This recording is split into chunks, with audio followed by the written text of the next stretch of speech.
Sudah.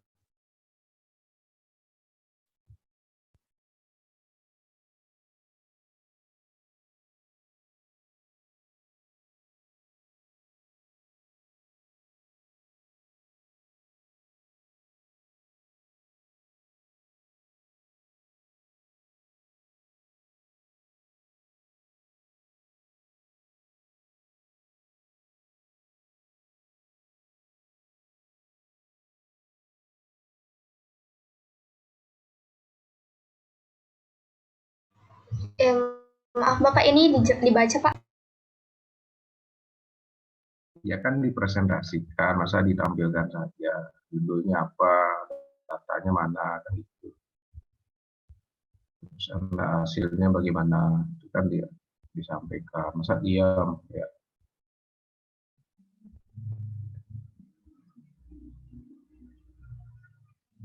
Judulnya apa, ini kok langsung hasil analisis. Maaf Bapak, untuk datanya saya buatnya di Excel. Ya itu kan saya sudah minta cari data real kan, di awal itu kan. Itulah yang dianalisis. Ini mana data realnya? Maaf Bapak, suaranya kurang. Data realnya mana ini? Kok tiba-tiba sudah uji normalitas, kan harus ada data dulu kan. Terus di mana diambil datanya, siapa respondennya.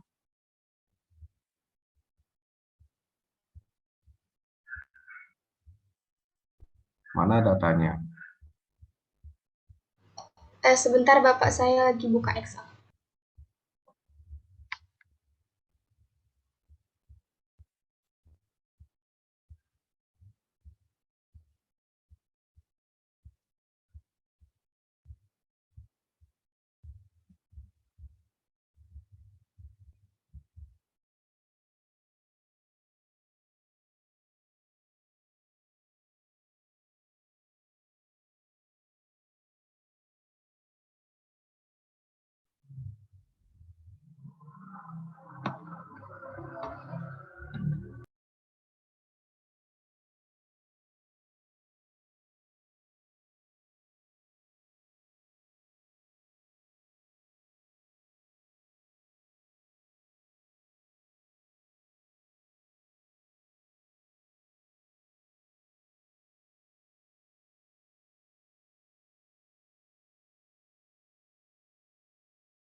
Apakah sudah terlihat Bapak? Ya, judulnya apa ini?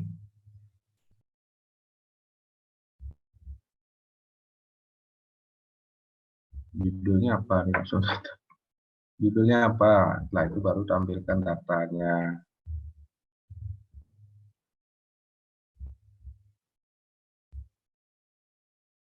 Judulnya perbedaan anak SMA.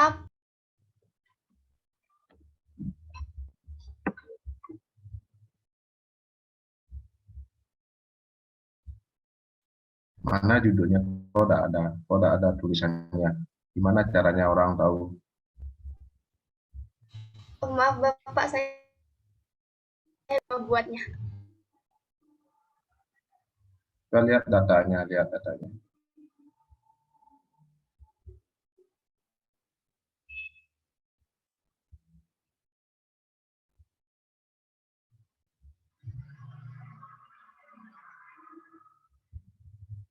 Empat empat, coba klik di mana dapat empat empat.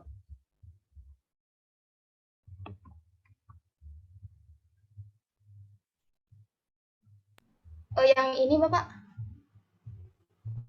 Ya,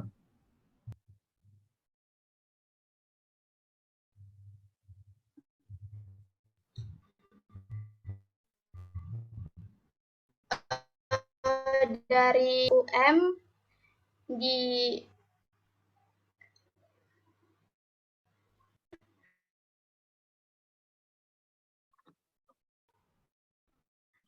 saya nggak bisa jelasin, saya ya gimana tuh? Ya gimana caranya mendapat empat empat itu?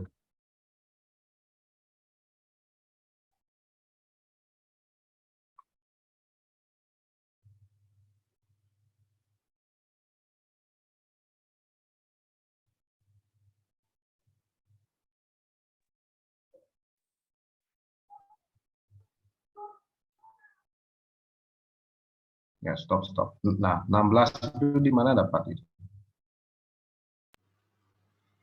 Dari 4 jawabannya Bapak kan Mana 4 jawabannya? Tadi kan di blok tengah sampai 3. dari banyaknya pertanyaannya Bapak. Berapa pertanyaannya? Maksud saya dari banyaknya opsinya Bapak. Pertanyaan saya itu ada 6, eh, 4 pertanyaan untuk offline dan 4 pertanyaan untuk online-nya Bapak. Opsinya 4 gitu. Iya Bapak. Terus 16 itu didapat dari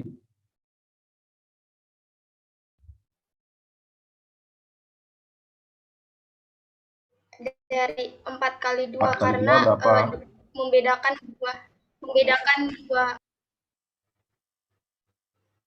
Ya, 16 itu didapat dari mana? Coba diulang. Maaf Bapak, Oh, 16 itu didapat dari mana? Coba diulang penjelasannya.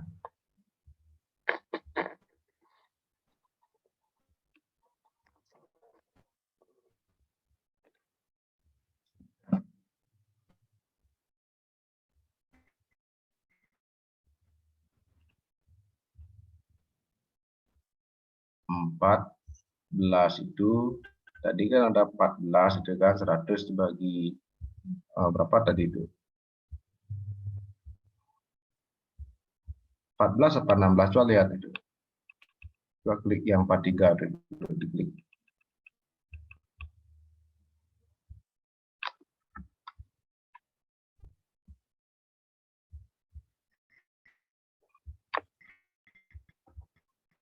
mohon maaf Bapak, sepertinya saya salah.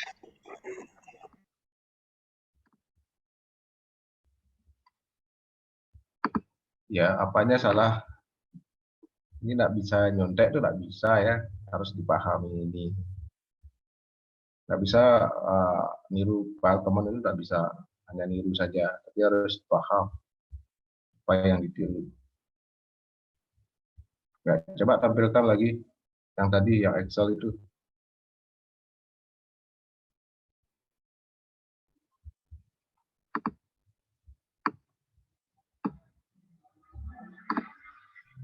Apa sudah terlihat Pak? Ya, nah, coba itu diklik itu ya 43,75. Nah, sorry. Nah, itu kan ada bagi 16 ya. Di mana dapat 16? Maaf Bapak, saya sepertinya salah. Ya, salahnya di mana? Di 16-nya Bapak, seharusnya 12 karena 4 dikali 3. 4 itu dapat dari opsinya, 3 itu dari banyaknya pertanyaannya Bapak. Mengapa opsinya kan 4 ya? Mengapa tidak dikali 3? Artinya 3 kali 3.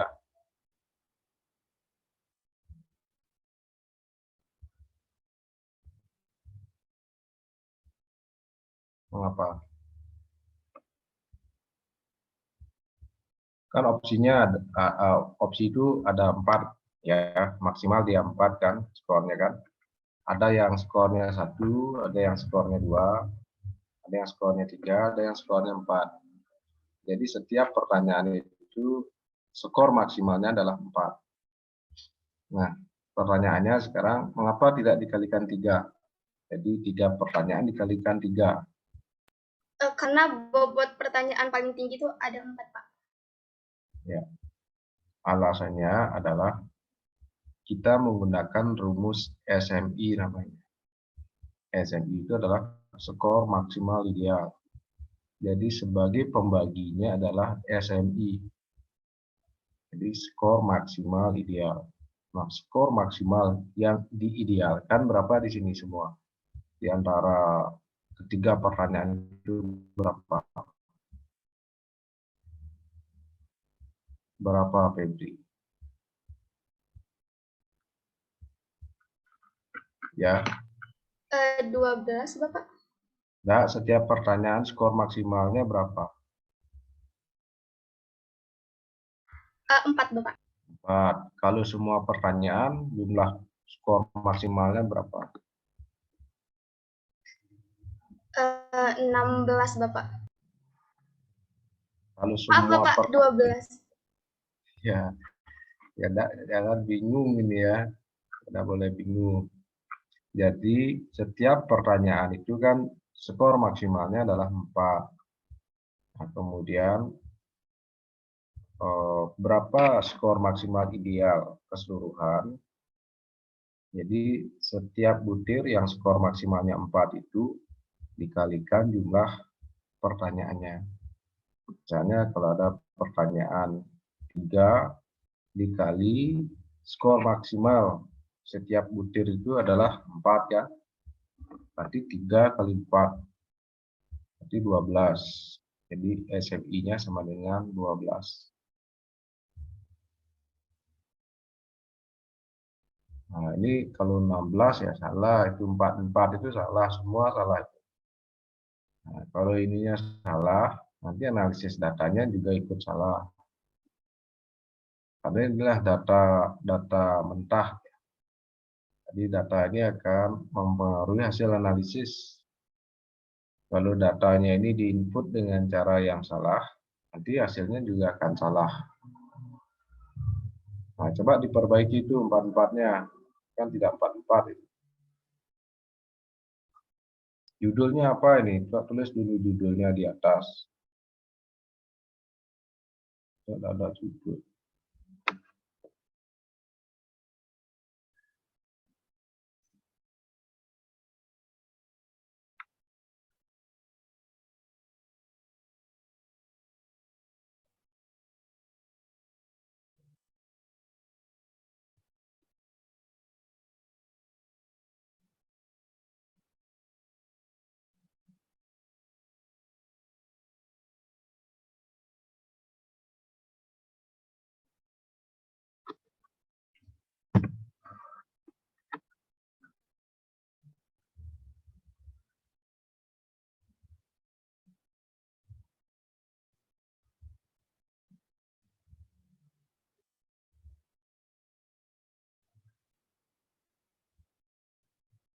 Itu 700 itu masih salah tuh. Tidak bisa nambah sheet ya. Klik kanannya insert sheet, insert row ya. Tambah row. Nggak bisa, Bapak.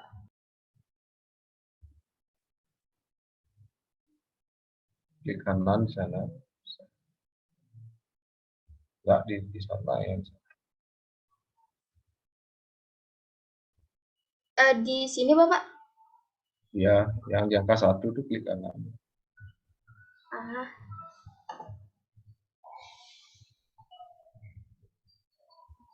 Kan ada insert itu. Insert.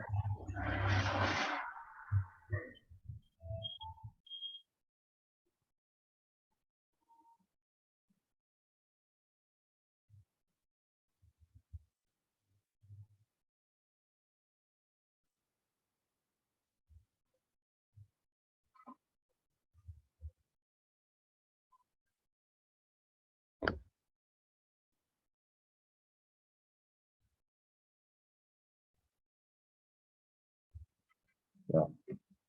Yang itu judulnya, berikutnya itu yang 700 itu perbaiki. Bagi 12. Bentar. Nah, kan beda hasilnya. Ke bawah, tarik ya.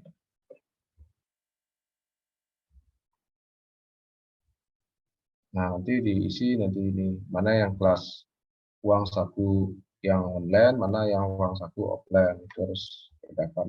Ini respondennya sama atau beda? sama, Bapak. Nah, sama. Berarti ini menggunakan UJT yang mana? Mohon maaf, Bapak. Suaranya kurang terdengar. Berarti ini menggunakan analisis UJT yang mana?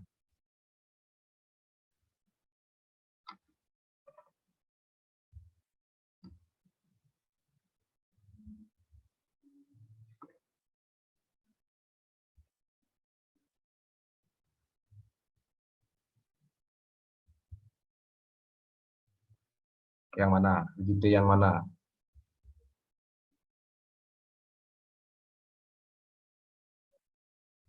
Wah, ini udah sering saya jelaskan ya, bukunya tidak dibaca ini. Berapa kali sudah saya sampaikan itu setiap pertemuan ya.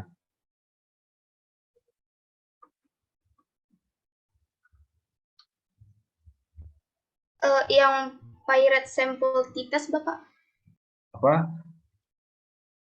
Yang apa? Yang pirate sample t-test. Apa artinya itu?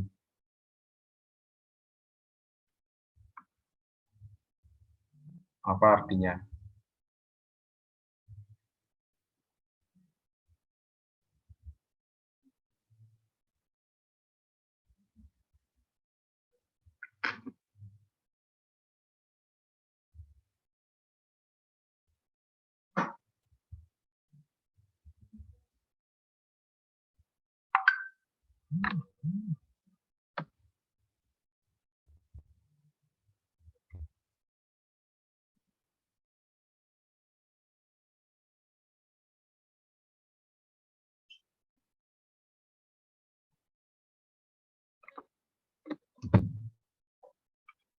Ya, apa artinya? Tidak tahu ya. Baca ya, di buku sudah ada itu penjelasannya.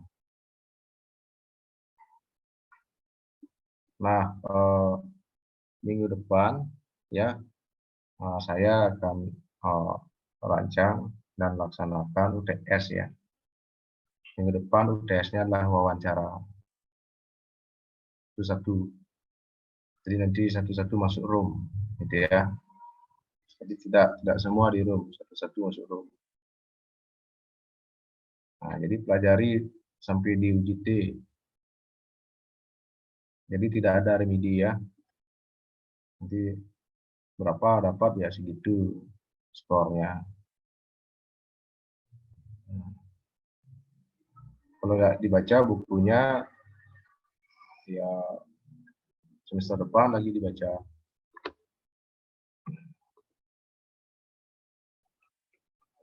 Nah, ini jangan sampai tidak bisa jawab. Karena ini sudah saya jelaskan minggu lalu.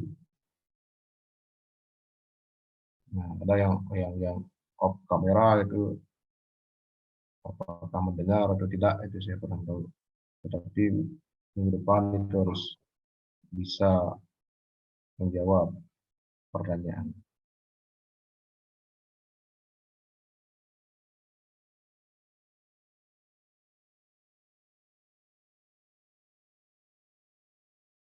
Coba dari di buku apa jawabannya, apa maksudnya itu? File sampel t-test, apa maksudnya itu? Uji beda sampel berpasangan. Nah, apa maksud sampel berpasangan?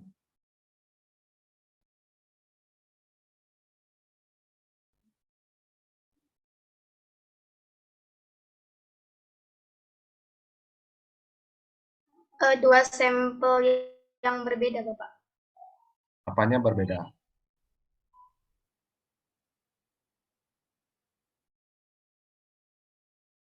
Sampelnya Bapak. Sudah sampelnya itu siapa? Terus apanya berbeda? Sampel yang offline dan online itu tadi kan katanya sama, terus sekarang katanya berbeda.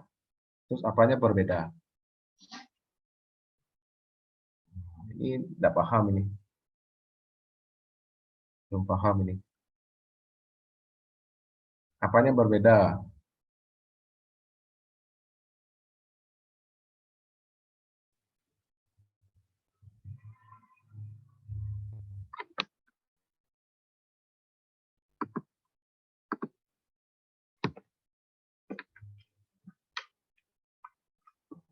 Nah, ini macet ini kan. Mohon maaf Bapak, sampelnya sama. Soalnya saya pakai satu kelas. Sampelnya sama. Apanya yang sama? Respondennya Bapak. Soalnya saya memakai sampel satu kelas. Ya, memang ya satu kelas memang kan. Terus apanya sama? Tadi kan respondennya sama kan itu ya. Nah, responden dalam hal ini apanya itu sama.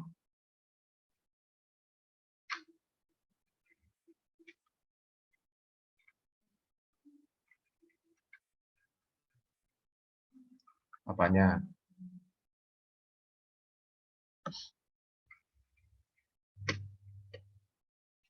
Betul sama atau berbeda ini?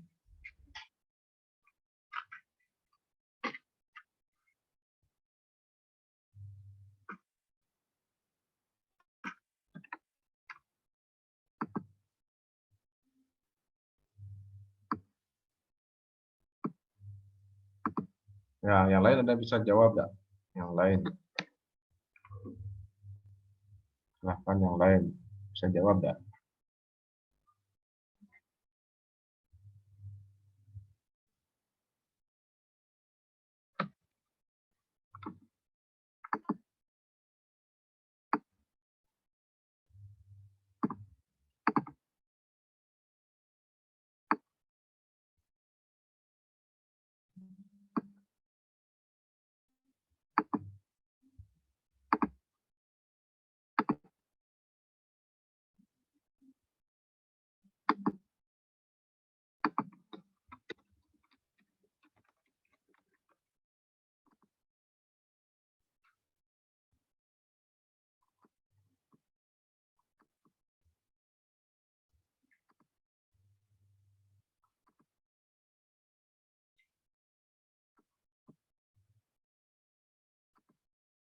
Ada bisa jawab ya?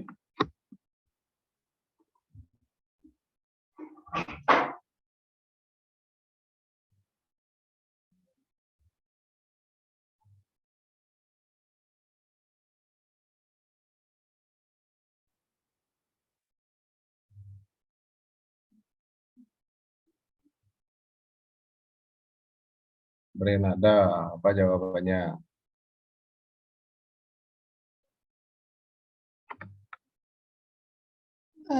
Kalau pretest tuh yang data yang sebelum sebelum dilakukan. Enggak itu maksudnya. Oh, Pak. Iya. Ini kan tadi dia jawab itu Febri itu respondennya sama, terus dalam hal ini apanya sama?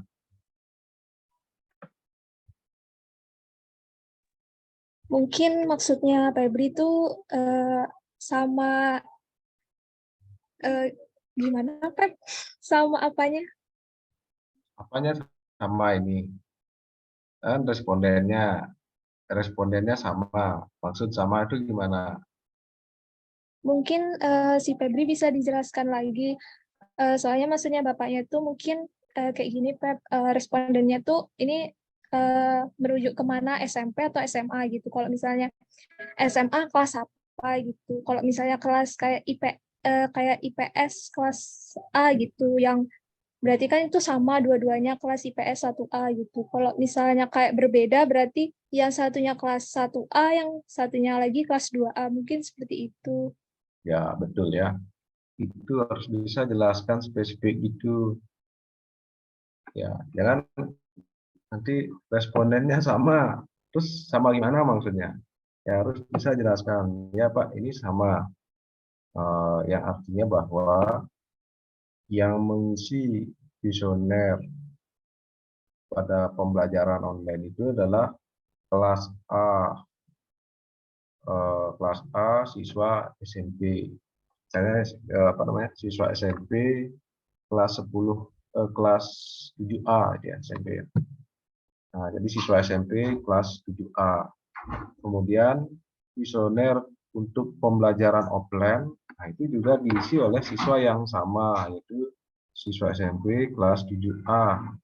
Jadi orang-orangnya ya, orang yang mengisi pada saat apa tuh kuesioner yang online tentang pembelajaran online itu ya, uang satu dalam pembelajaran online, ya orangnya sama pada saat pemberian kuesioner tentang pertanyaan uang saku dalam pembelajaran offline. Jadi itu jawabannya. Seperti Brenada tadi. Nah, itu udah paham itu artinya Brenada. Itu. Kalau nggak paham, nggak bisa menjelaskan itu. Pasti macet itu. ya pasti macet gitu, saya yakin itu.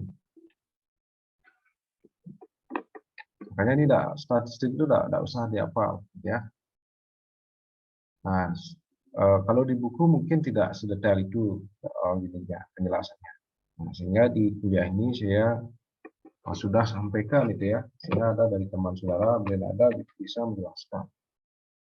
Nah, ini harus menyimaknya harus betul, nggak bisa kuliah itu sambil-sambilan itu nggak bisa itu. Apalagi sambil mengerjakan tugas lain, sambil lancong itu nggak bisa.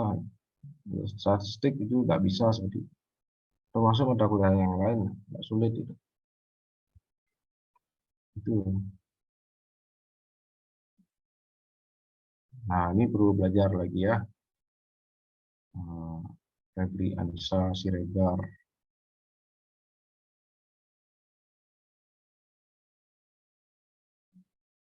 Nah, jadi membuat pertanyaan itu ya harus membaca dulu, baru bisa membuat pertanyaan. Mungkin dari Febri tidak akan ada pertanyaan gitu ya. Pak, Mas saya masih bingung ini gitu ya. Kalau tidak paham betul pasti tidak akan ada pertanyaan. Jadi awalnya harus bingung gitu. Nah, jadi UGT itu ada, saya ulang ya, untuk semua ini ya. Karena minggu depan kita akan laksanakan UTS dengan teknik wawancara. Nah, wawancaranya sampai di UGT. Jadi pelajari dari bab 1 sampai UGT. Nah, UGT itu sebenarnya ada 4 jenis. 4 jenis. Yang pertama adalah UGT untuk penelitian, UGT untuk sampel yang berkorelasi. Kalau dalam bahasa Inggrisnya adalah pair sample test, paired gitu tulisannya. Jadi UGT untuk sampel berkorelasi itu digunakan jika data itu diperoleh dari sampel yang sama. Contohnya seperti tadi. Jadi kita mengambil 2 kali data pada sampel yang sama. Ya, misalnya contoh ya. Brenada ingin meneliti tentang efek minuman. Mungkin Brenada membuat satu buah minuman rasa-rasa. Nah, mungkin sebelum dikasih minuman itu responden mengisi data dulu. Perasaannya gimana sebelum meminum minuman rasa-rasa itu. Setelah itu baru respondennya dikasih minum. Nah, setelah dia minum, baru dia lagi dikasih kuesioner yang sama seperti di awal itu. Nah, itu artinya apa? Sampelnya sama.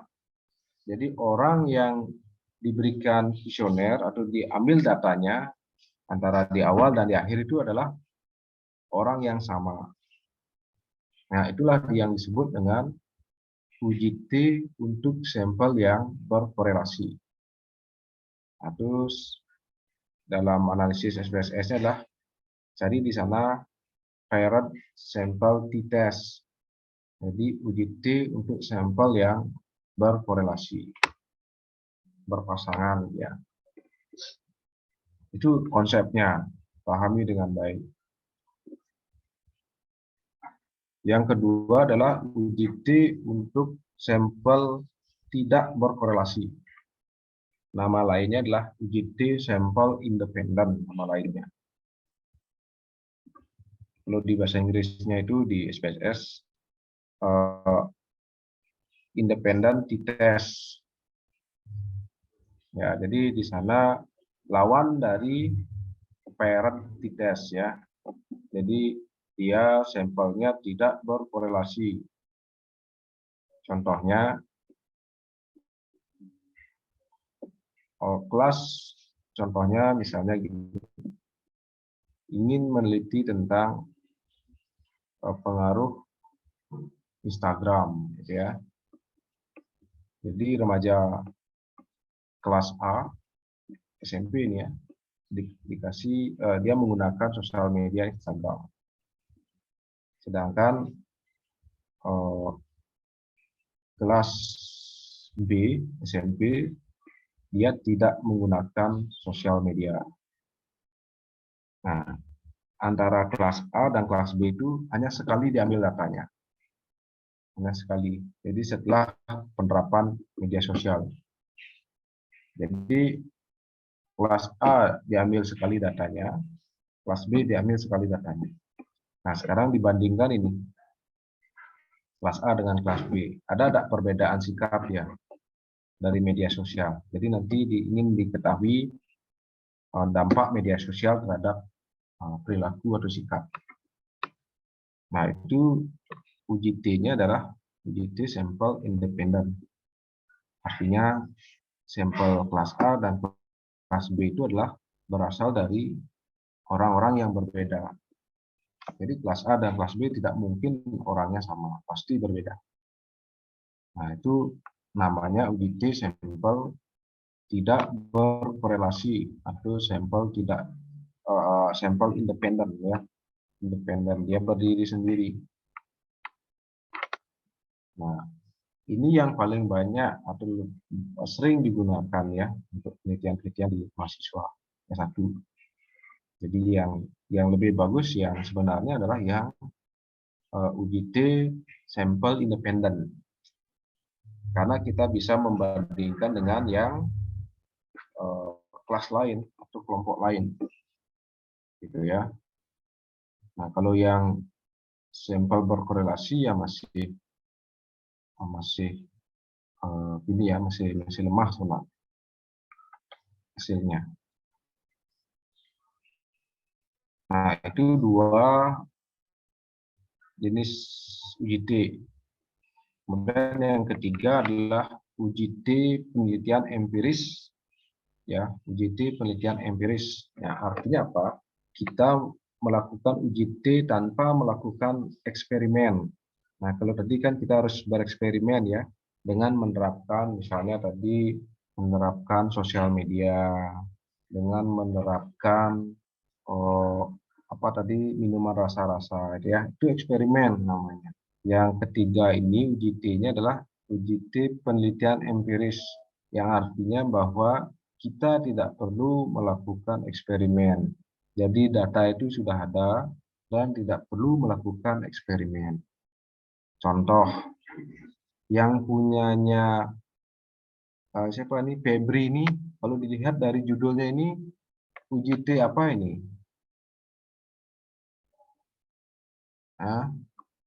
Uji T apa ini?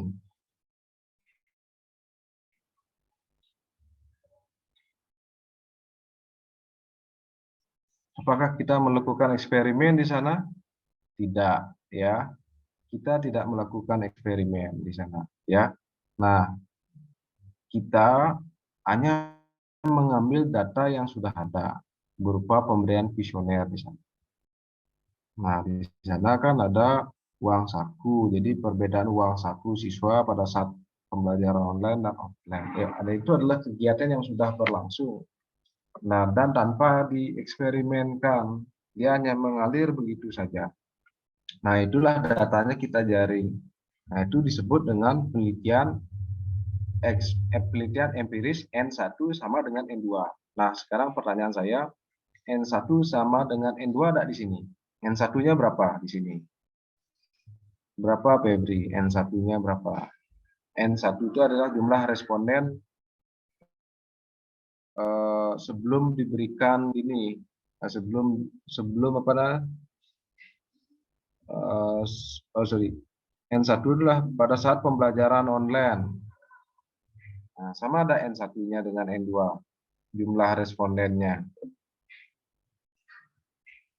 Sama ya? Sama, Bapak. Nah, sama. Nah, berarti itu adalah penelitian empiris N1 itu sama dengan N2. Jadi N1 adalah yang pembelajaran online, N2-nya juga sama, pembelajaran offline. Jadi dia jumlahnya sama, jumlah respondennya. Nah, berarti itu adalah penelitian empiris N1 sama dengan N2. Nah, itu jenis uji T yang ketiga. Nah, jenis uji T yang keempat adalah N1. Juga sama dia, uji T penelitian empiris N1 tidak sama dengan N2. Nah, coba stop share screen dulu Anissa ya. Stop.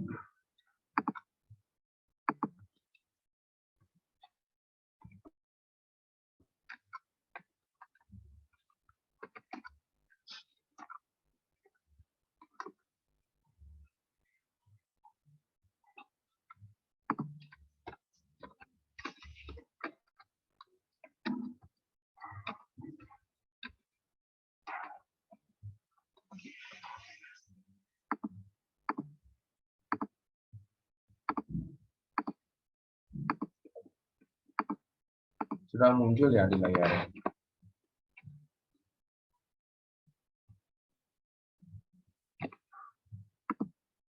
Muncul di layar.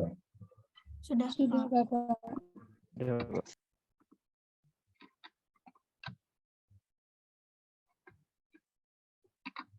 Nah, yang ini ya.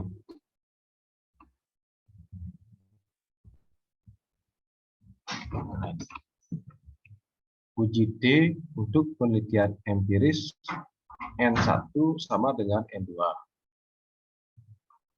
Ini contohnya. Seorang peneliti melakukan penelitian bertujuan mengetahui perbedaan prestasi belajar antara orang yang mendapatkan pola asuh keluarga kurang baik dan pola asuh keluarga baik. Nah, pertanyaannya adalah pola asuh itu apakah kita mengeksperimenkan itu? Bisa tidak kita mengeksperimenkan itu? Tidak bisa kan? Itu adalah suatu perlakuan yang sudah berlangsung begitu saja. Nah, sekarang yang pola asuh keluarga yang kurang baik itu mungkin cari yang ini, mungkin cari apa namanya? Salah satunya adalah mungkin orang tuanya, mungkin anak itu tidak gini, apa namanya itu ya? Bisa dikatakan jauh dari orang tua, gitu ya, atau istilahnya tidak pernah diasuh barangkali, gitu ya. Nah, itu dicari itu. Nah, pola asuh ini adalah kegiatan yang berlangsung begitu saja. Jadi kita tidak perlu menerapkan, tidak perlu kita bereksperimen di sana ke masyarakat. Kan tidak mungkin ya nanti Bernada suruh orang tua di desa A berikan pola asuh yang baik, Pak. Terus itu lagi di desa B, nah di sini tolong orang tua berikan pola asuh yang tidak baik ke anaknya. Itu kan tidak mungkin eksperimennya gitu, nanti diprotes oleh masyarakat kan. Jadi kita hanya mengambil data yang sudah ada di lapangan. Seperti yang dilakukan oleh Anissa tadi, itu adalah mengambil data yang sudah ada di lapangan tanpa melakukan eksperimen, ya. Ngerti maksudnya ya? Ngerti. Kok diam ini?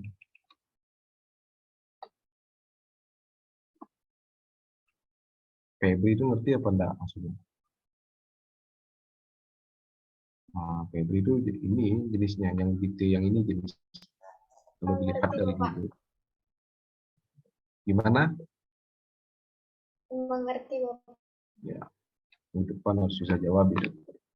Jadi dari judul itu dia masuk UGT yang mana? Ini contohnya. Nah, jadi anak-anak yang pola asuhnya kurang baik sekian, pola asuhnya baik sekian skornya. Nah, sekarang pertanyaan saya, mana variabel bebas di sini? Siapa yang bisa jawab? Silakan angkat tangan, bisa jawab.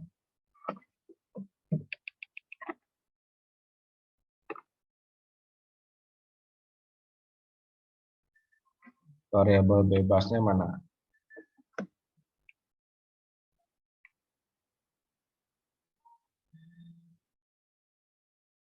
Tidak ada yang bisa ya. Berinada mana ini? Jangan malu-malu. Mana variabel bebasnya? Yang prestasi belajar, Bapak. Wah, salah itu. Ingat, variabel bebaslah variabel yang mempengaruhi. Masa prestasi belajar mempengaruhi pola asuh? Ah, ini hati-hati nih minggu depan kalau gini jawabannya nggak mungkin A ini. Ingat, variabel bebas lah variabel yang mempengaruhi. Yang mana variabel bebas? Stevie Tobing, yang mana variabel bebas? Pola asuhnya, Pak. Nah, variabel terikatnya? Prestasi belajar. Ya, betul ya, 100 ya. Jadi variabel bebas itu adalah variabel yang mempengaruhi. Variabel terikat adalah variabel yang dipengaruhi. Kan dicatat aja itu ya. Kuliah, hal penting itu dicatat. Terus setelah kuliah, buka catatannya lagi. Sehingga ingat, kalau mendengarkan saja ya kayak nonton wayang gitu. Nah, ini contohnya.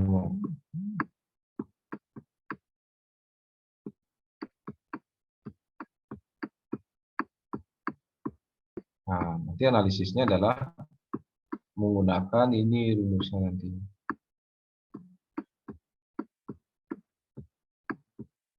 Nah, sampai ketemu ini. Mana tadi itu? D-nya ini dia. 3,8 min 3,85. Nih, tapi minnya bisa diabaikan. Nah, jadi struktur tugas kalian itu adalah 5 langkah ini. Itu tugasnya ya. Jadi jangan langsung ke tabel, jangan langsung ke data ini. Data mentah saya dikasih Excel, jangan. Jadi yang pertama adalah rumuskan hipotesis ya. Ini hipotesisnya. 5 langkah, silakan diperbaiki tugasnya. 5 langkah. Yang pertama, sebentar.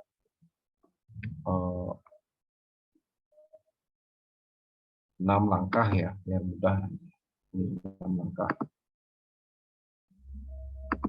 Di struktur tugasnya itu ada 6 langkah. Yang pertama, judul dulu. Kalau tadi di drop Agung langsung ke begini ya, hipotesis. Biar tahu judulnya.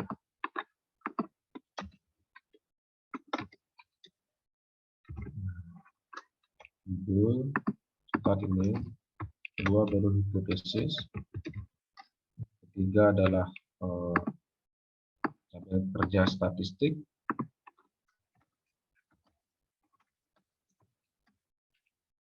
Yang keempat gini,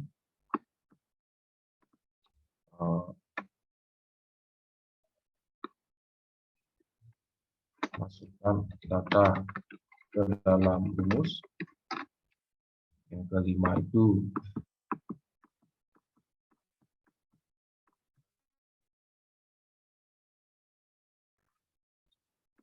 uji statistik ya. 6 simpulan. Ini jadi 6 langkah ini harus ada ini. Di dalam struktur tugas itu 6 langkahnya harus ada. Jadi tadi misalnya Anessa ya, perbedaan uang saku siswa pada saat belajar secara offline, secara luring dan daring. Kan gitu ya. Nah, nanti buat rapi. Jadi perbedaan uang saku siswa apa ini? Nanti itu harus jelas ya. Misalnya siswa SMP kelas 7 ya. Jadi perbedaan uang saku siswa SMP kelas 7 pada saat belajar luring dan daring. Nah, ini adalah nanti hipotesisnya itu seperti ini nanti. Oke. tinggal tiru di buku.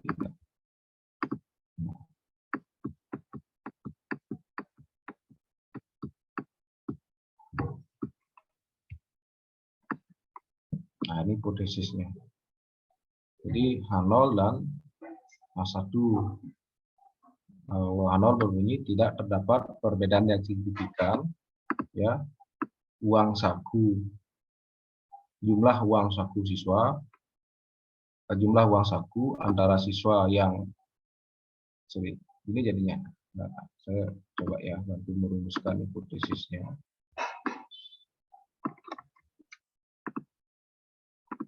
Jadi biar rapi struktur tugasnya biar mudah.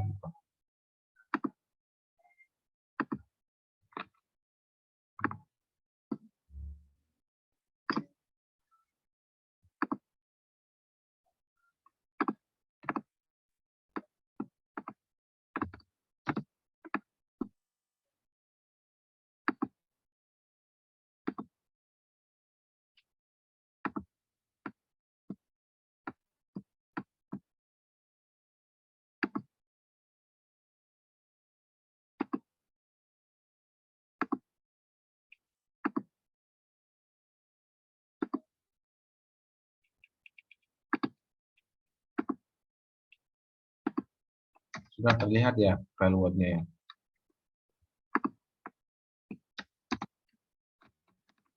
Nah, jadi hipotesisnya adalah H0-nya tidak terdapat perbedaan yang signifikan, harus gitu ya.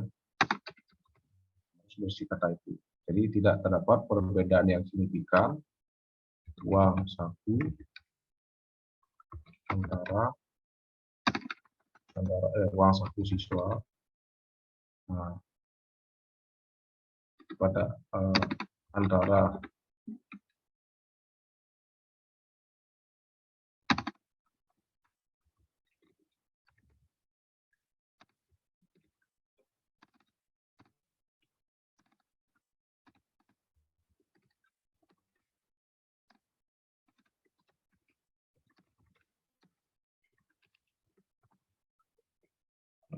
jadi H0-nya adalah tidak terdapat perbedaan yang signifikan uang saku siswa saat mengikuti pola belajar luring dan daring. Nah, sedangkan hipotesis satunya, H1-nya ini kebalikannya dia. Jadi terdapat perbedaan yang signifikan. Apa yang berbeda? Uang saku siswa saat mengikuti pola belajar luring dan daring.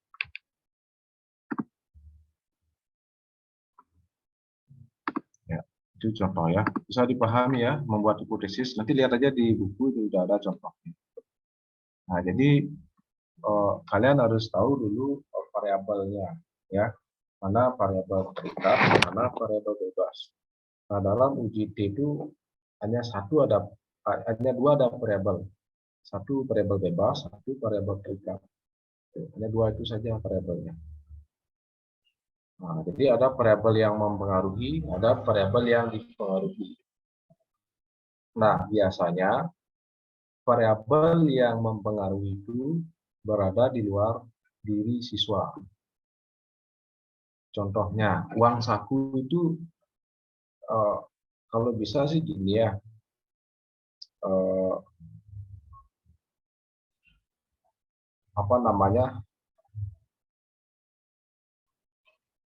Ini sebenarnya kalau dari segi judul sebenarnya itu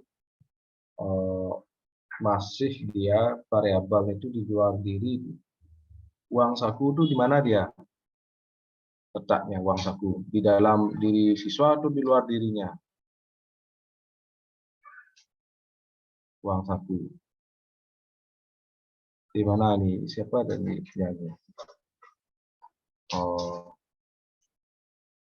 Apa punya judulnya tadi ya?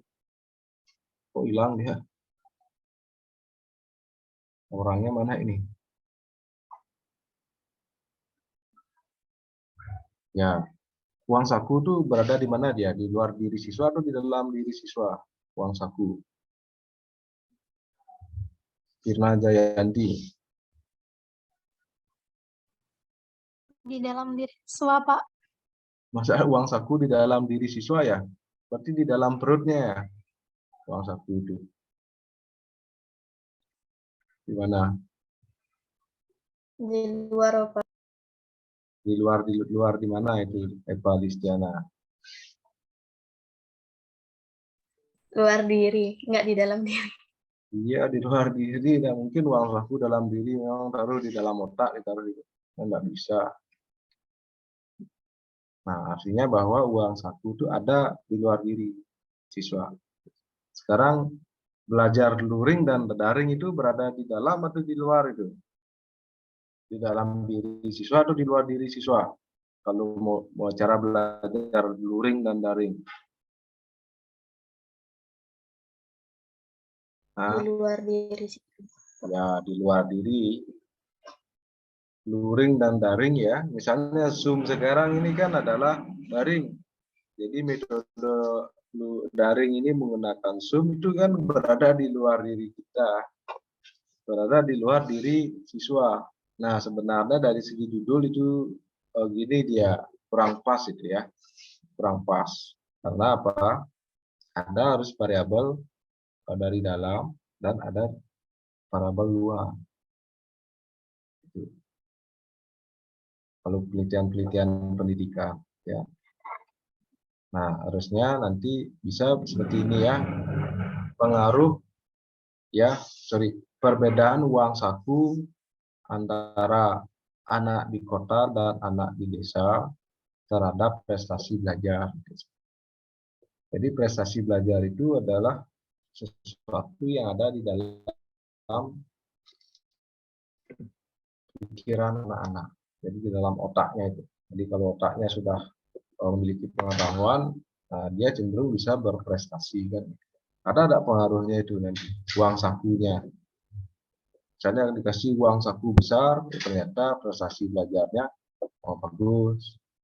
Kemudian ada siswa yang dikasih mahasiswa misalnya dikasih uang saku kecil, nah ternyata prestasi belajarnya lemah atau mungkin sebaliknya. Itu judul itu kan harus begitu. Nah saya sampaikan ya di kelasnya. Jadi ada faktor di dalam diri dan di luar diri siswa. Jadi ada hal yang mempengaruhi, ya, ada hal yang dipengaruhi. Nah, sebenarnya di sana jelas mana variabel terikat, mana variabel bebas. Nah, itu contohnya ya. Nah, itu adalah uji T yang ini, yang apa namanya itu penelitian empiris N1 sama dengan. Nah, setelah kalian membuat hipotesis, nah baru datanya disajikan ke dalam tabel ini dia. Tabel ini ya. Prestasi belajar itu adalah variabel terikat.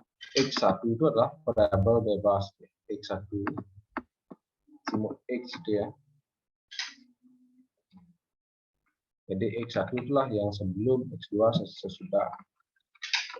Nah, baru nanti dimasukkan ke dalam rumus.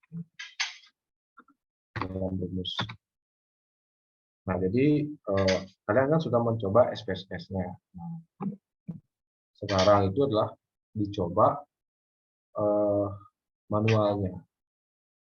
Ya, dicoba manualnya. Jadi dicoba manualnya itu nanti komparasi dia bandingkan dengan SPSS. Nah, biasanya adalah hasilnya dia bisa sama, bisa berdekatan hasilnya, gitu ya. Jarang hasilnya jauh berbeda, itu jarang antara manual dan SPSS. Nah, ini nanti hasilnya dibandingkan dengan SPSS. Nah, berikutnya adalah baru menguji statistik. Jadi nanti dilihat berapa harga statistiknya. Jadi dilihat di T tabel namanya. Nah, yang kelima baru menarik kesimpulan. Nah, ini tinggal di copy dan disesuaikan dengan video kalian. Ya.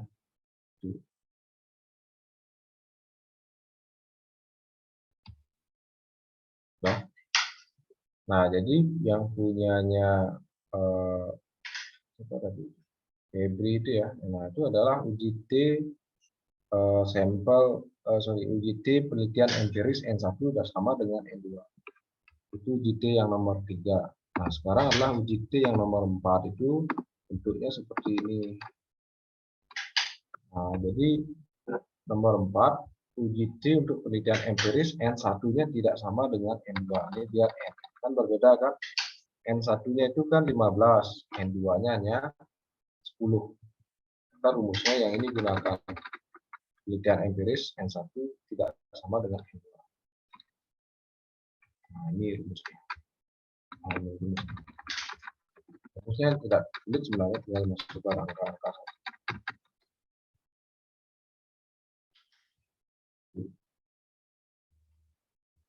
Itu belajar ya, yang mana dari 4 uji T itu kalian masuk ke yang mana. Ya. Sehingga bisa menjelaskan. Nah, itu tergantung dari judulnya. Karena ada judul yang eksperimen ya, ada yang tidak. Nah, sekarang saya minta berikutnya cowok sekarang ya. Kadek Arya Gunawan.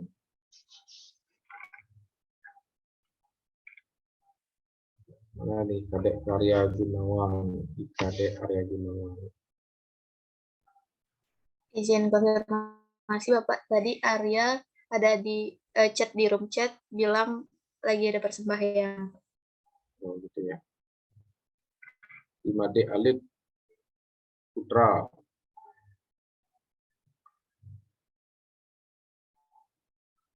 Silakan Imade Alit Putra.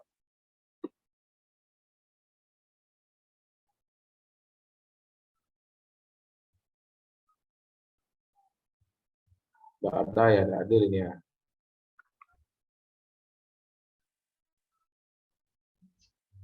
Bilang dia.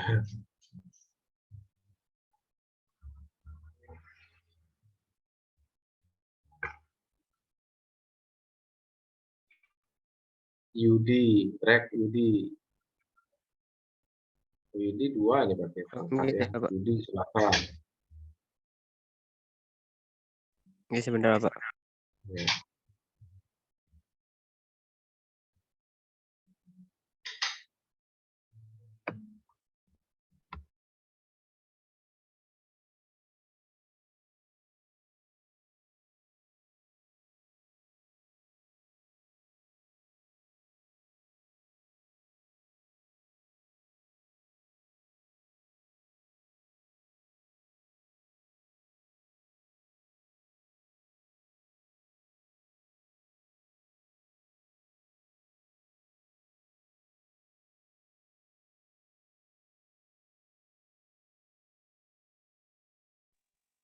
Ini Q untuk datanya Pak. Dari judul dulu ya. Oh, okay.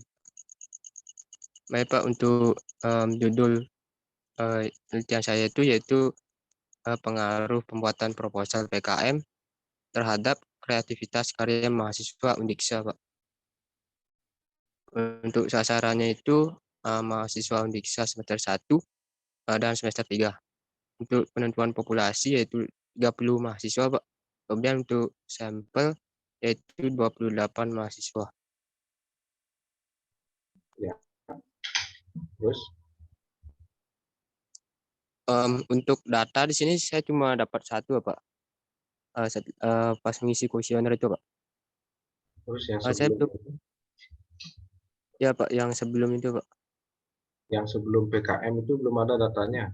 Iya Pak. Kenapa? Saya kurang paham Pak, untuk kan saya kuesioner itu kan cuma ada satu data pas mengisi kuesioner ke teman itu yang sebelum berarti Pak ya? Jadi yang sebelum itu adalah yang sebelum itu sebenarnya boleh gini, boleh mahasiswa yang tidak pernah membuat PKM itu dikasih. Sehingga tidak mesti harus sama gininya. Apa namanya itu respondennya.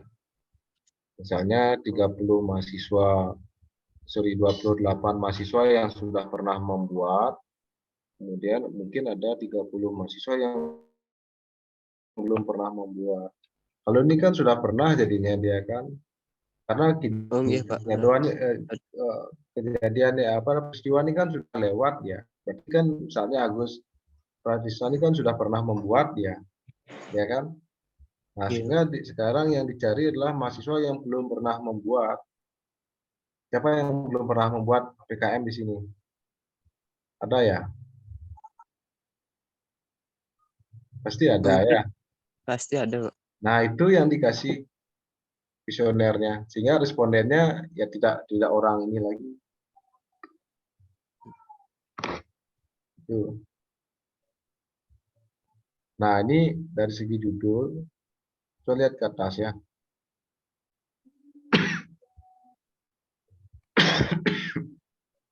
Sebenarnya gini dia, pengaruh pelatihan gitu ya, pengaruh pelatihan pembuatan proposal gitu, PKM terhadap kreativitas mahasiswa gitu aja langsung. Nah, ini sudah betul ini di dunia. Jadi ada faktor luar dan ada faktor dalam ya. Jadi ada faktor eksternal dan internal. Nah, faktor eksternal itu adalah pelatihan pembuatan proposal. Sedangkan faktor internal itu adalah kreativitas. Jadi kreativitas seseorang itu awalnya ada dalam ide atau dalam pikiran. Kemudian ide atau pikiran itu dituangkan dalam berbagai wujud nantinya. Bisa dalam bentuk karya tulis, bisa dalam bentuk rupa ya, bisa dalam bentuk gagasan dan seterusnya. Nah, jadi saya mau tanya mana variabel bebasnya di sini. Coba ubah dulu judulnya ya, pengaruh pelatihan, tambahkan itu di depan pembuatan itu, tambahkan pelatihan. Biarkan pembuatan. Oh iya Pak. Nah, pengaruh pelatihan pembuatan proposal PKM.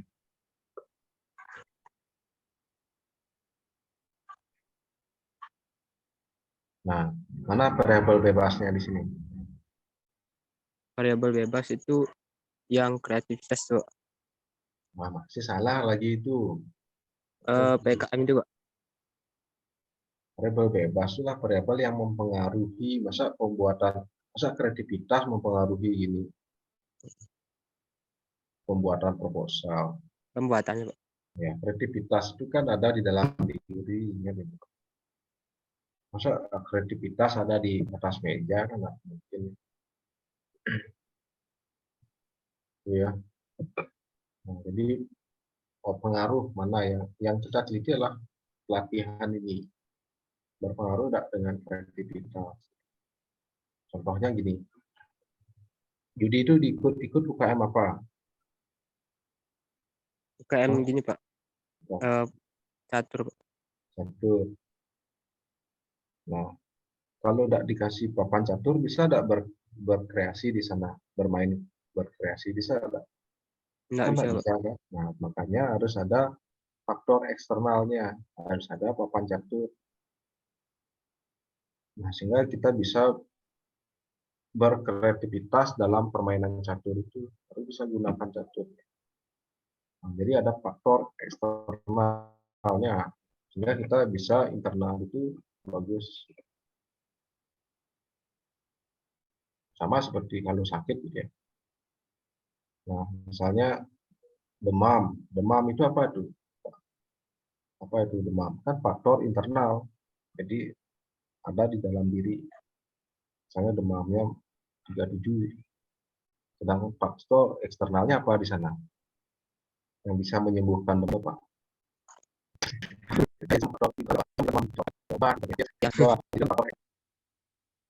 Jadi obat yang dapat mempengaruhi sakit itu sembuh.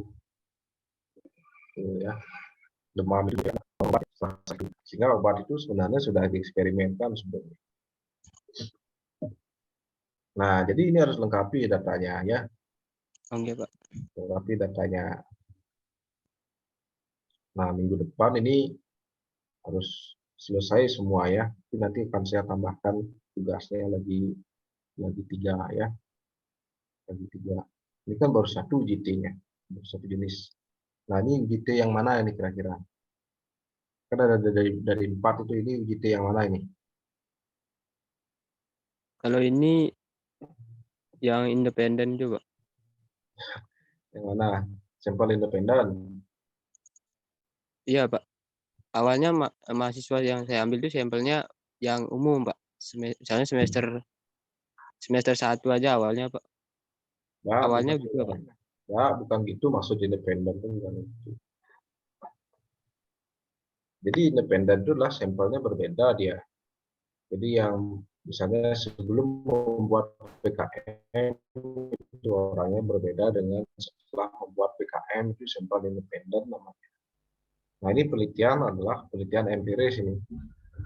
Karena apa? Kita tidak melakukan eksperimen ya. Apakah si apa namanya ini? Apa namanya? Yudi ini apakah memberikan pelatihan ini ke mahasiswa? Kan tidak kan?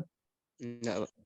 Nah, pelatihan ini kan sudah berjalan ya. Artinya itu merupakan mungkin salah satu program kemahasiswaan. Jadi dia tidak tujuannya tidak untuk eksperimen ya memang ya. Tapi datanya udah ada, Pak. Nih. Artinya, Pak. Ya artinya datanya kan sudah ada, jadi tinggal disurvei aja teman-teman yang sudah mengikuti pelatihan PKM. Terus disurvei juga teman-teman yang belum mengikuti pelatihan PKM. Bagaimana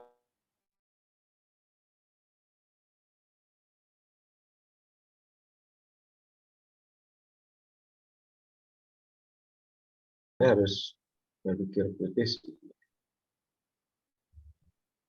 Nah itu ya, lengkapi datanya. Oke, siap, Jadi Pak. penelitian ini adalah penelitian empiris.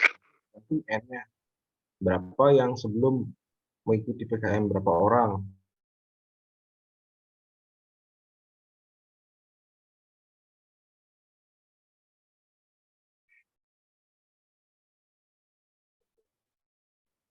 Nah berikutnya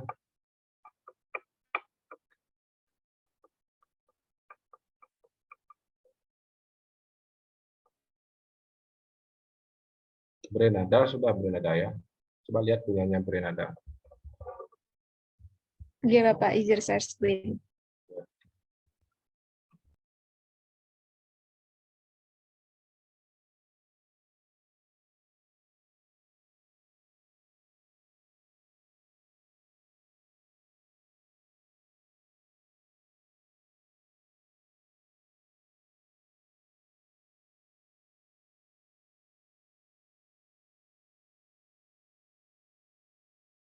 Apakah sudah terlihat, Bapak?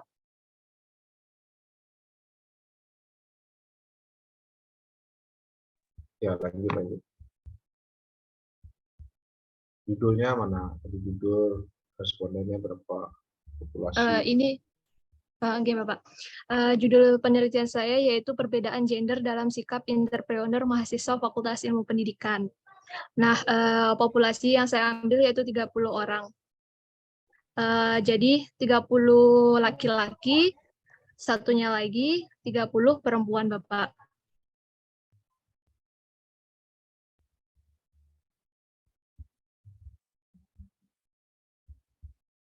Apa Dan, judulnya? Itu lihat judulnya dulu.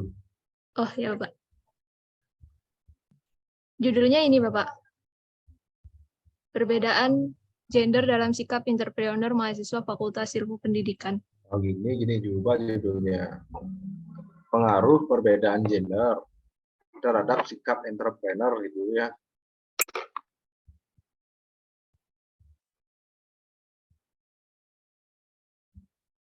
Pengaruh perbedaan gender.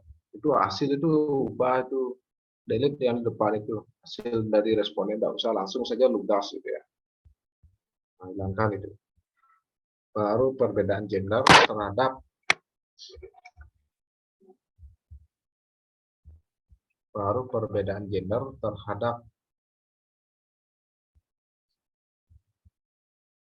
terhadap sikap.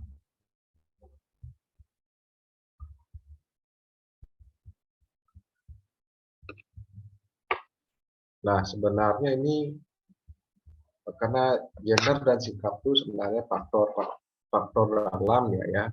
Harusnya apa namanya?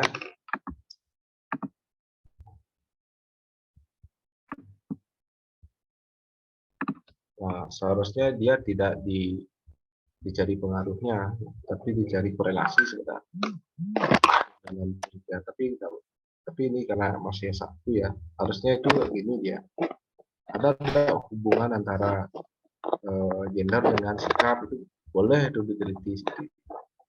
Karena sama-sama ini dari dalam ini gender itu di mana itu letaknya, variabel apa itu, internal itu kan, faktor internal itu kan, gender kan, ya kan. Iya, Bapak. Terus sikap di mana letaknya, di dalam juga kan, sama-sama di dalam ya, sama-sama faktor internal ya. Nah kalau judulnya ini betul ya, misalnya hubungan antara gender dengan sikap entrepreneur, itu boleh. Ada hubungannya itu ya, tapi bukan pengaruh. Di bawah gitu ya, bukan pengaruh.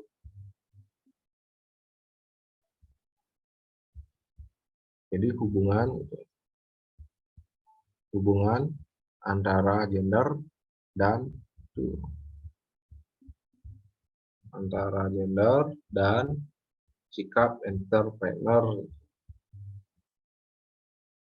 Tidak mungkin ada apa namanya jenis kelamin dia berpengaruh. Jadi berhubungan enggak? Ada hubungannya enggak? Tidak ada hubungannya, Bapak. Nah, nanti kan perlu diteliti nih. Contohnya gini, ada hubungan antara jenis kelamin dengan jenis pekerjaan. Ada hubungannya itu? Ada hubungan antara jenis kelamin dan jenis pekerjaan? Ada hubungannya itu? Ada, Bapak. Contohnya apa? Kayak gini, kalau misalnya kuli itu harus laki-laki gitu. Kalau masak tuh harus perempuan gitu. Kata gitu, Pak. Ya betul ya. Jadi yang jenis kelamin laki-laki dia pasti berhubungan dengan pekerjaan fisik, gitu ya. Nah cenderung diambil alih oleh laki-laki. Tapi perempuan cenderung mengambil alih atau mengambil pekerjaan yang tidak terlalu banyak menggunakan fisik. Itu pasti berkorelasi ya. Sekarang ini kan dicari korelasinya, ada hubungan antara jenis kelamin dengan sikap gitu. Itu harusnya. Nah, sehingga kalau judulnya seperti itu ya, ini penelitian bisa menggunakan UJT ini. Nggak bisa UJT. Karena UJT itu adalah ingin mengetahui efek gitu ya. Ingin mengetahui sebuah perlakuan. Ini yang mana bisa diperlakukan ini? Ada perlakuan nggak di sini? Nggak bisa kan? Yang mana bisa diperlakukan? Ada perlakuan nggak di sini? Kalau tadi judulnya Yudi kan ada perlakuan. Berupa apa? Diberikan pelatihan itu perlakuan. Nah dalam judul ini ada perlakuan nggak di sini? Enggak ada, Pak. Nggak Soalnya ada. saya Ya. Tidak ada ya. Sehingga ini tidak bisa dianalisis dengan UJT. Gitu. Nah, jadi nanti di bab berikutnya ini namanya uji korelasi nanti ya. Tapi biarkan datanya ini. Ya, biarkan datanya ini untuk tugas yang berikutnya. Nanti maksudnya kan. Nah, berikutnya buat tugas fiktif saja ini dulu karena waktunya mepet ya. Buat tugas fiktif yang UJT. Ini biarkan dulu ini karena judulnya begini, ini nanti ke uji korelasi namanya.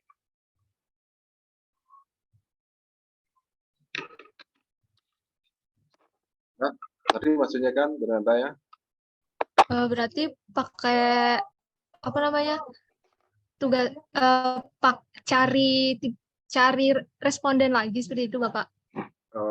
Harusnya cari judul lagi yang lain. Contohnya gini, pengaruh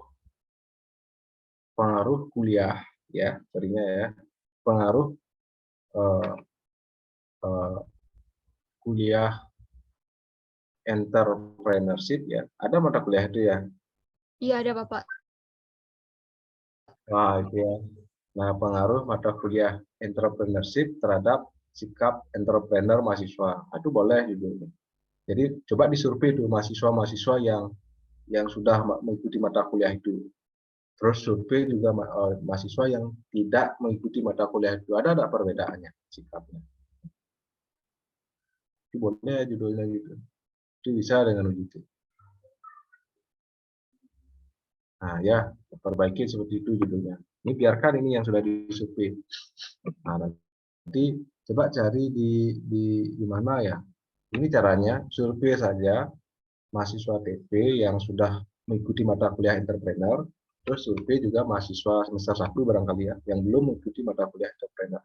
Gampang lah itu. Analisis sudah tahu detail. Ngerti kan? Iya, Bapak, mengerti. Ya, nah ini saya tidak bisa lagi bahas ini kalau ini sudah uji korelasi jadi. Oke ya. Stop dulu ya. Stop. Ada pertanyaan nggak? Eh, izin bertanya, Ya. Bapak. Jadi untuk minggu depan ini kita tetap melanjutkan tugasnya ini atau tetap UTS nih, Pak? Ya selesaikan tugasnya. Nanti saya kasih tugas lagi.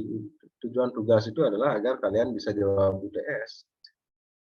Kalau tidak dikerjakan tugasnya, berarti nanti tidak belajar. Berarti. Jadi dikerjakan tugasnya agar bisa jawab UTS. Nanti saya kasih 4 tugas, 4 sebenarnya. 4.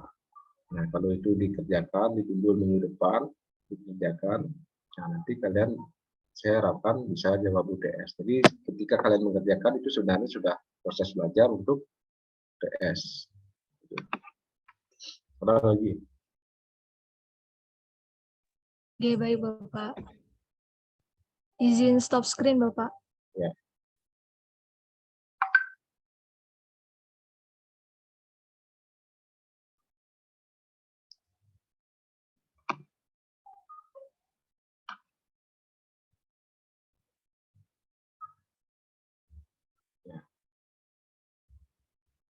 Nah, berikutnya Ajus Saputra ya.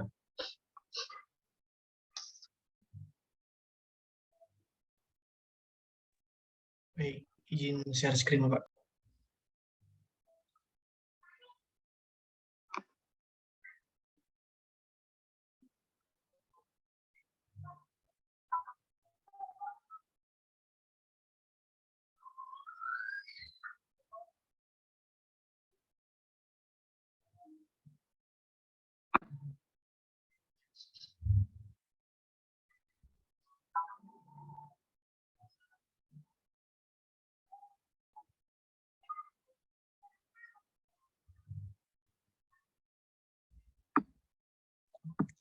Apakah sudah terlihat nih?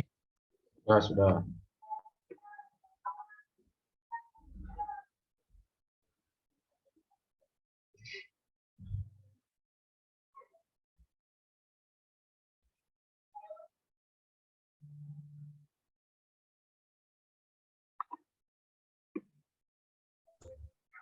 Mohon maaf, tadi mic-nya mati.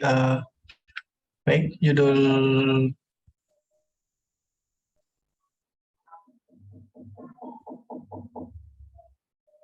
kali ini adalah perbandingan nilai UTS semester genap dan ganjil pada mata pelajaran fisika dari kelas 12 MIPA 1 dan 12 MIPA 2 di SMA Negeri 2 Negara nih. Faktor yang mempengaruhi apa ini? Nilai UTS-nya. Ada metode ada? Sebelumnya saya di surveinya Nike membuat untuk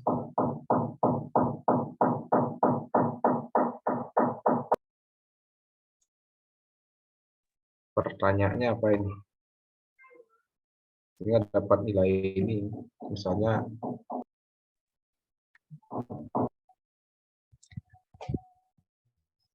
saya mencari hanya perbandingannya saja nih Bapak, dan faktor yang mempengaruhi itu saya buat ini apa namanya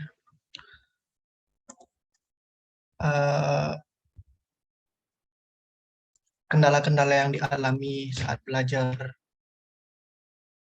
apa namanya fisika nih Bapak.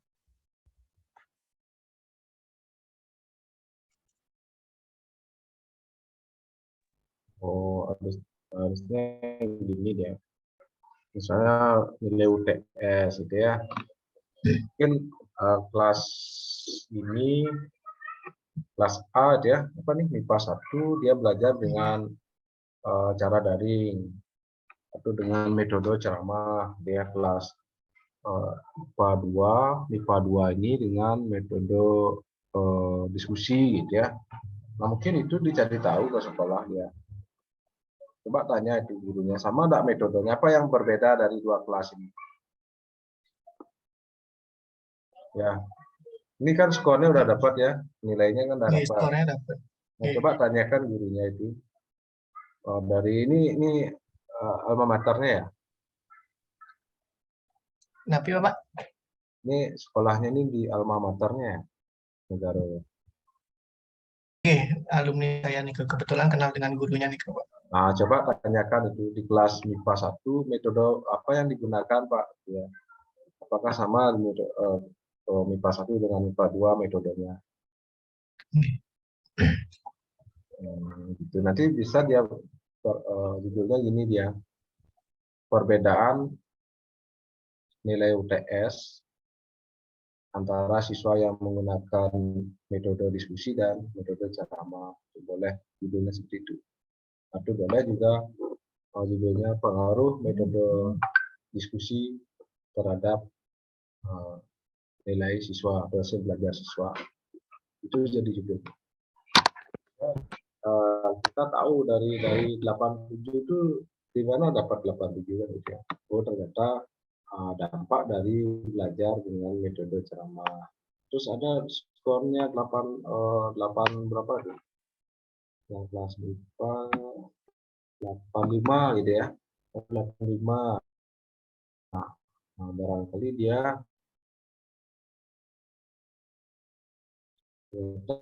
metode yang disuruhnya hasilnya bagus.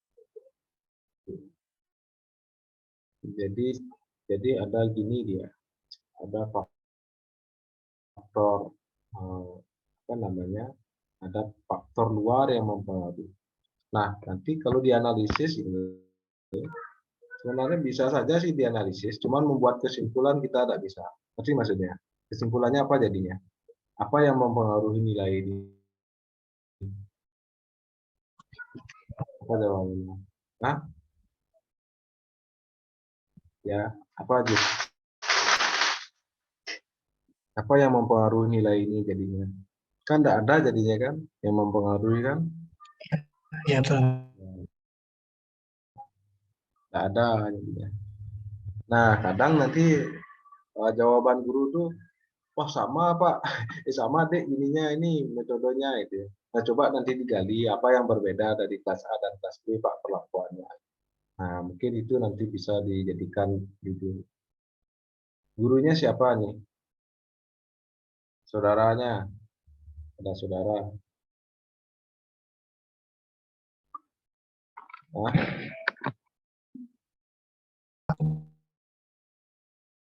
nanya terang ya. Nah, sinyalnya kurang bagus. Nah, nanti silahkan dicari itu ya, apa yang sebenarnya yang digunakan oleh guru, gitu ya. Nah, nanti kalau berbeda, nanti anggap saja itu gurunya sudah bereksperimen, gitu ya. Nanti ini UJT-nya lah, UJT sampel independen ini, tidak berkorelasi karena dia menggunakan dua kelas, di kelas MIPA 1 dan MIPA 2, gitu ya. Word-nya sudah buat ini ya, buatnya. Word-nya sudah. Hah? Sudah. Word-nya Yang di Word ini kan baru di Excel ini. Di Word itu kan harus dia analisis ya. Kan tidak mungkin disajikan di Excel.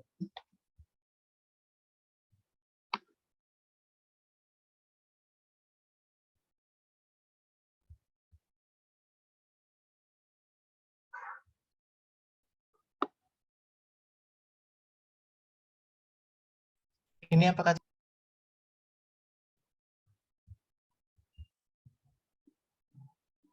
Ya. Terus ini normalitasnya normal lah ini keduanya.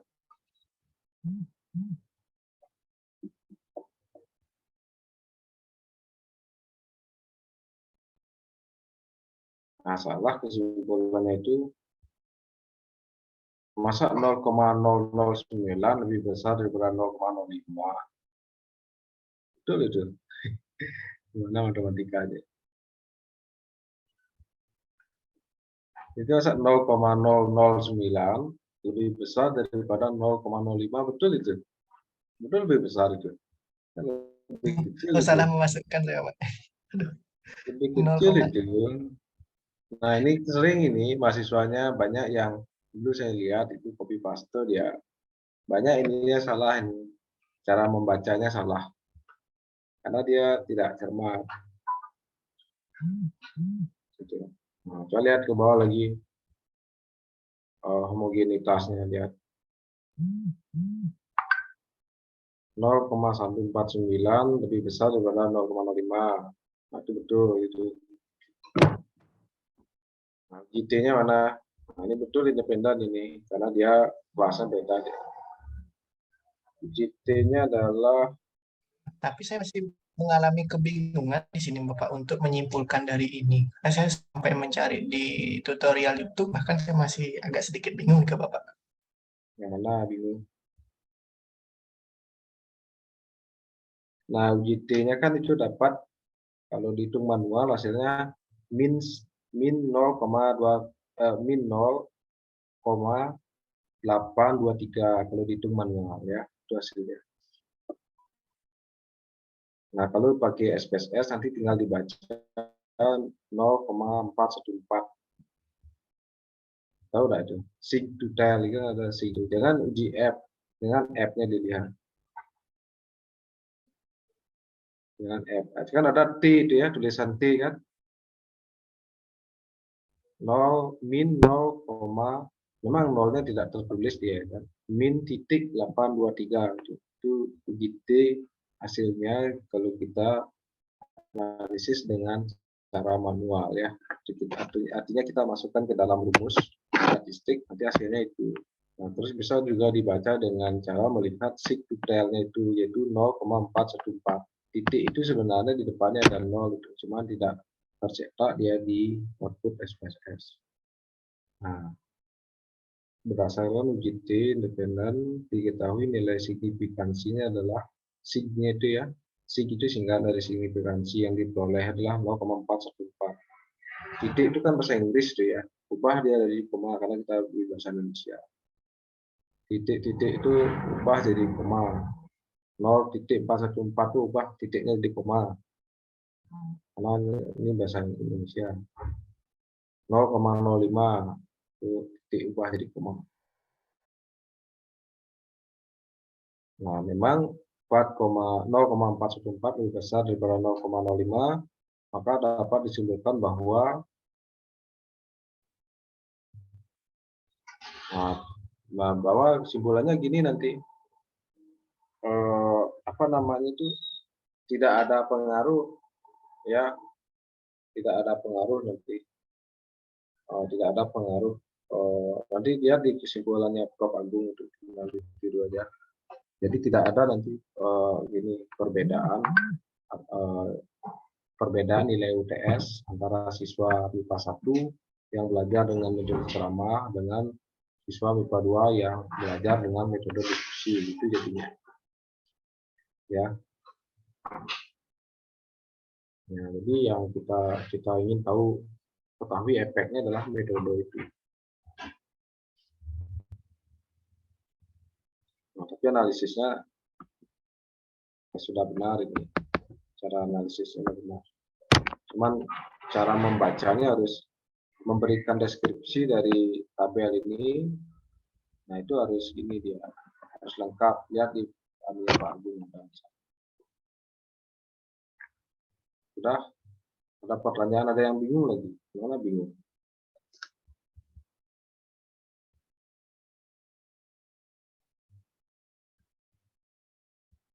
Yang mana dibingungkan?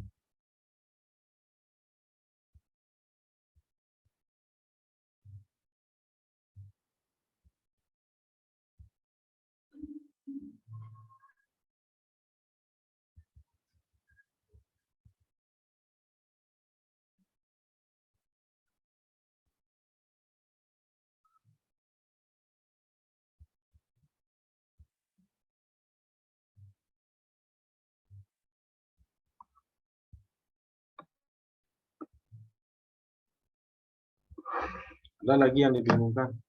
Udah ya. Nah, saya rasa cukup segitu. Nah, nanti ini tugasnya.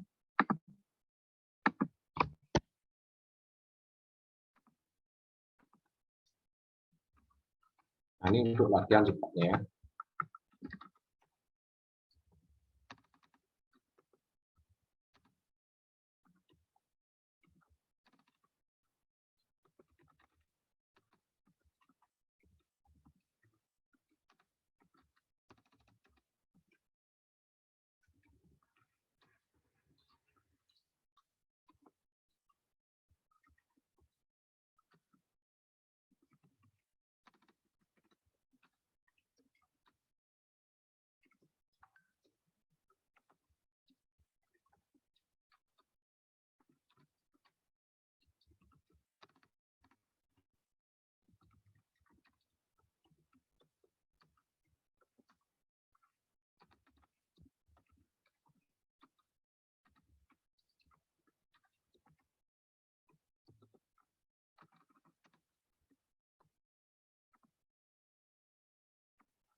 Nah, ini ya.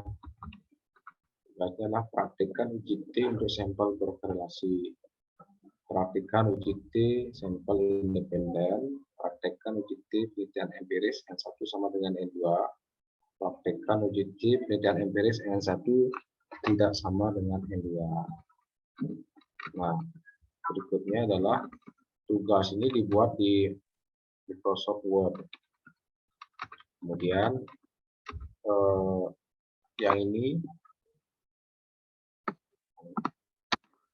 saya edit yang nomor 2.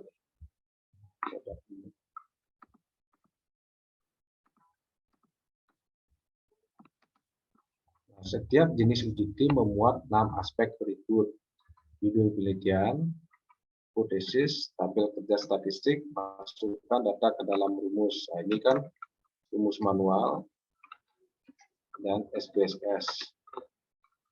Yang kelima, uji statistik. Yang keenam, kesimpulan. Itu contohnya sudah ada di bukunya, Bapak Guru. Nah, ini yang dibuat ya dalam 1 minggu ini. Nah, terus datanya ya. Lalu kalian tadi mana penelitian kalian yang sudah masuk ya? Tadi kan ada yang misalnya punyanya Ajus itu masuk yang ini kan? Ini kan sudah punya data ya, sudah ada data dia kan? Berarti kan sudah punya berarti kan? sudah hampir selesai ini, tinggal perbaiki lagi dikit. Anggap ini sudah aman. Aman. Nah, berarti sekarang tinggal lagi 3. 1, 2, sorry. 2 dan 3 dan 4-nya itu. Nah, yang lagi 3 itu, nah itu silahkan buat datanya boleh data sembarang ya.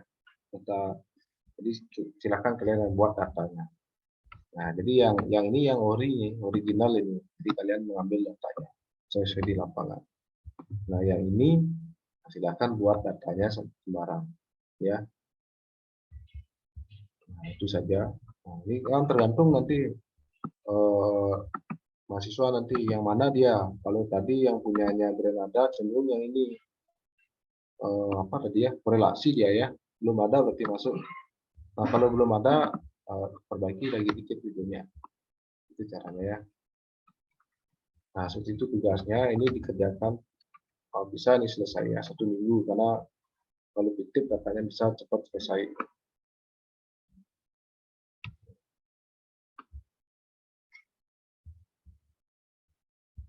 Silakan kalau ada yang belum jelas tentang tugasnya. Jadi ini akan diatur di e-learning ini.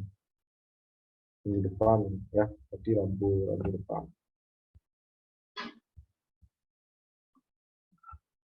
Sudah ya.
Nah, kalau tidak ada, saya absen dulu ya.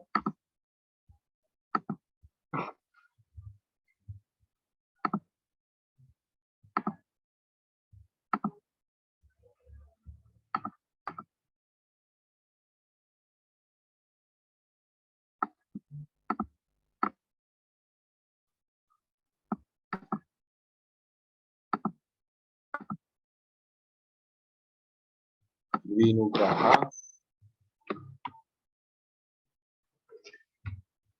Tidak ada ya. Dwi Nugraha. Tidak ada.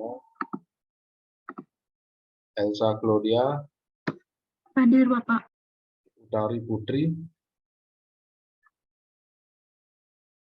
Tidak ada juga. Agus Pratista.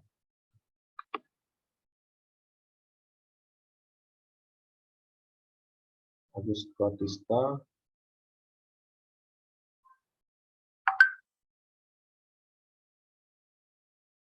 Tidak ada ya. Elisa Purba. Hadir, Pak. Putra Sitepu. Putra Sitepu. Tidak ada. Belia Mawanda.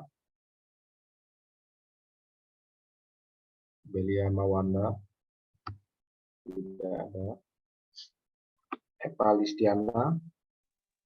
Hadir Bapak. Berenada. Hadir Bapak. Saya Putri Darmawan. Saya Putri Darmawan. Tidak ada. Ari Lesmana. Hadir, Bapak. Stevi Gris Luma Tobing. Hadir, Bapak. Ajus Saputra. Hadir, Bapak. Bagus Robiansyah. Hadir, Pak. Sebelumnya mohon maaf, Pak. Izin konfirmasi bahwa rekan saya sebagian ada yang izin Pak. Yang ketiga Agus izin dan keempat Belia Pak. Kelima Arya. Terima kasih Pak. Ada WA saya.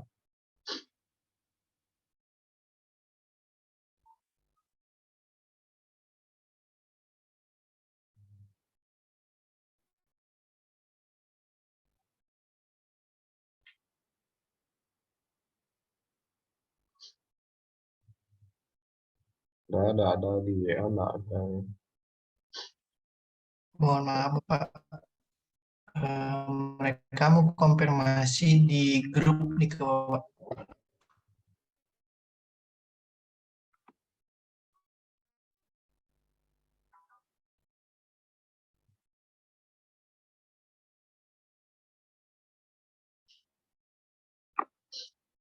Ya. Oh, di atas ya.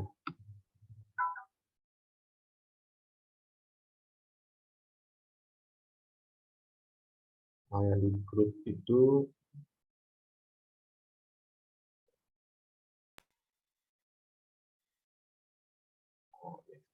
spesial ya. Izin masuk Bapak, barusan saya keluar dari room karena tadi listrik di kos kami padam Pak. Terima kasih.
Ya.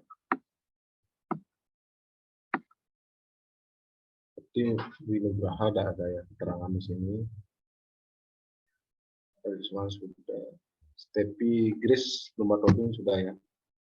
Sudah, Pak. Febri Anissa Siregar. Febri jaringannya lagi gini Pak bermasalah.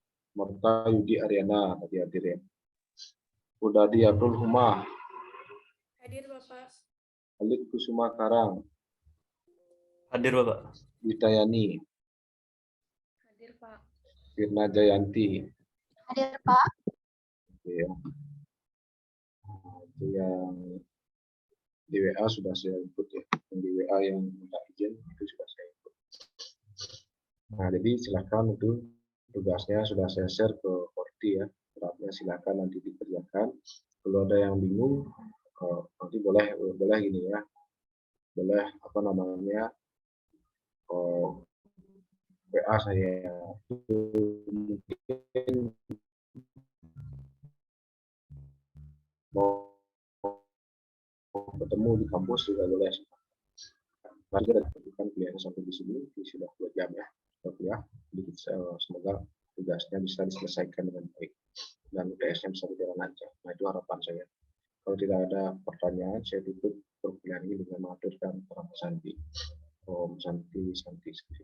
Selamat harmoni ya. Terima kasih semuanya yang sudah hadir ya pada malam hari ini. Selamat malam semua. Selamat malam Bapak. Terima kasih. Selamat malam, terima kasih Pak. Selamat malam Pak.